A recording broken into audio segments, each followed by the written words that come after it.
Okay, good morning, y'all. I'm going to read from this article by Adam Mockler from the Midas Touch. Um, it's entitled "Elon is barreling us towards a constitutional crisis. Keep pushing back." AOC says Republicans are shaken by the calls about Elon. So here's the tipping point. The moment that Elon Musk, Donald Trump, or any of the cronies openly defy a court order, we have officially entered a constitutional crisis. We're not quite there yet. Yes, the dismantling of key institutions is happening at breakneck speed. Yes, Trump and Musk are embedding loyalists in crucial government agencies. But so far, the courts have still held the line. Just this past week, a Reagan appointed judge blocked Trump's illegal attempt to stop birthright citizenship. Trump's efforts to pause federal funding were immediately challenged in court. And a judge stepped in to pause DOJ's gutting of USAID, a rare check on Musk's freewheeling takeover of government agencies. Which I hate this because it's all in Project 2025. Judge he blocked Elon Musk's team from accessing federal payment systems. A federal judge on Saturday temporarily blocked a Trump administration team by a move by tech billionaire Elon Musk from accessing government payment processing systems in response to a challenge from the attorneys general in 19 states. By the way, he revoked Letitia James' security clearance protection, also Anthony Blinken and several others. That's really dangerous stuff, man. The states, led by the New York Attorney General Letitia James, argue Musk and other members of the Department of Government Efficiency are not authorized to access Treasury Department's central payment system and could jeopardize the security of confidential information. Duh! They also argue Musk's team could block federal funds to states for health clinics, preschools, climate initiatives, and other programs. Yes, they are. U.S. District Judge Paul Engelmeyer, who was appointed to the bench by President Barack Obama, said that the states had made a sufficient case at this stage of both potential harm and that their legal arguments have merit. Engelmeyer ordered the Trump administration to appear in Manhattan federal court on Friday to argue why the temporary restraining order should not be extended as the states pursue their suit. The judge's order was the latest in a string of recent court pauses on the flurry of Trump's efforts to remake and downsize the federal government. Trump's efforts to pause funding were immediately, let's say this.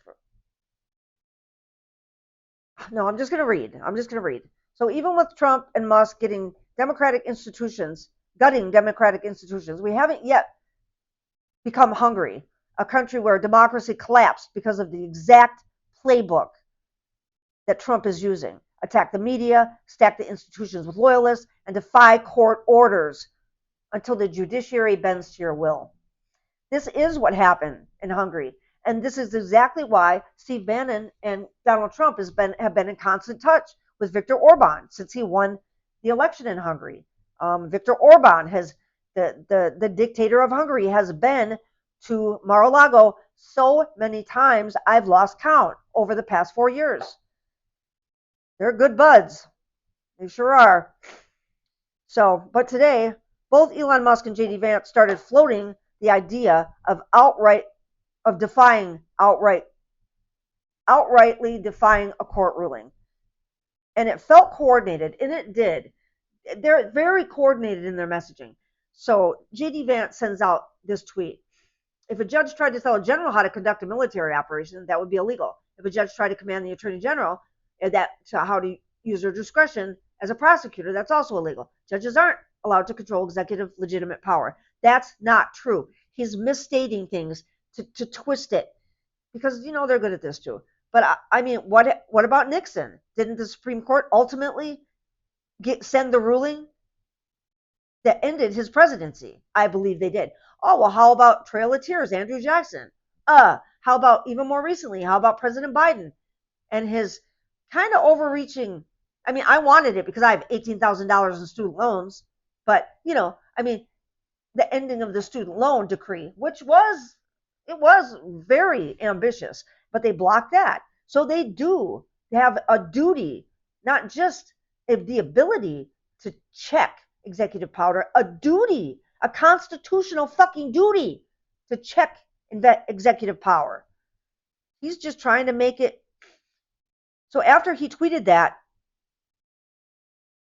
Um, Yashar Ali tweeted, Elon Musk has retweeted this tweet, which suggests that the ruling on Doge accessing Treasury Department systems could be defied. So there's, I don't know, so Musk reposted a tweet by somebody that calls himself Insurrection Barbie. She's a pretty big person in the right wing circles. She said common cases where ex parte orders are issued: domestic violence, child custody emergencies, stopping illegal action to stop destruction of evidence, fraud, bankruptcy, freezing assets. These orders require substantial proof of immediate harm. They are used for emergency purposes only. I highly doubt that allowing Doge to view Treasury files on a read-only basis qualifies as any of the above. That they're twisting it again. Oh, they say it's a read-order basis, but it's not. So you can just say what you want, Insurrection Barbie. Fucking dummy. But that's what she said. Or maybe it's a boy. Who knows? And he was pretty excited about that.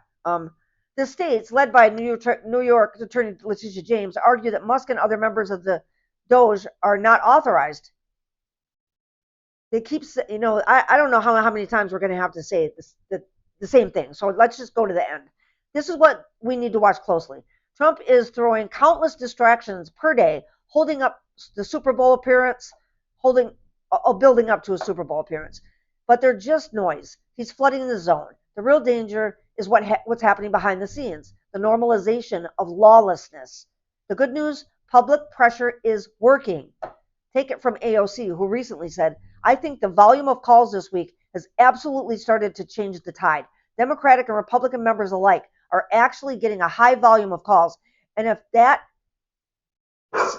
sustains itself, we are seeing a tide turn a little bit. But the pressure needs to stay on. So we have to keep pushing everybody. I hear you barking. I can hear you barking. I'm going to take you for a walk right now. I have to take my dog for a walk. I urge you to keep calling Congress. The number's out there. I'll post it in a video right after this before I take my dog for a walk, but then I got to go. I'll see you guys later tonight. Have a good day. MAGAs, I hope you have the day you deserve.